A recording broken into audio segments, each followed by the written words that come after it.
What's up, Pyros? Today we have another demo. This is Gang Bangers. This is a 200-gram cake, 16 shot. And this is another pickup from backyardpyro.com. I have a link in the description, as well as the code JG-PyroTX for 10% off any regularly priced item or case. And for our performance, we have Golden Tail to a Golden Wave Coconut with green strobe, Golden Tail to Golden Wave Coconut with golden strobe, and Golden Tail Golden Wave to Golden Wave Coconut with white strobe. So a lot of gold, and then we have green, gold, and white strobes. It's kind of an interesting construction that I've not seen before. It almost looks kind of like a pressed into one-piece construction versus the normal cardboard. So let's go ahead and open this up, see what it looks like on the inside.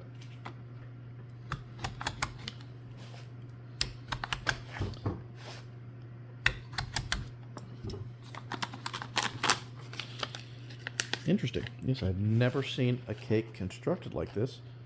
Looks like it's a one-piece construction of pressed cardboard tube. And these things are about halfway full, but that's interesting nonetheless. Let's go ahead and take this thing out, see how it looks, and let me know what you think about it in the comments.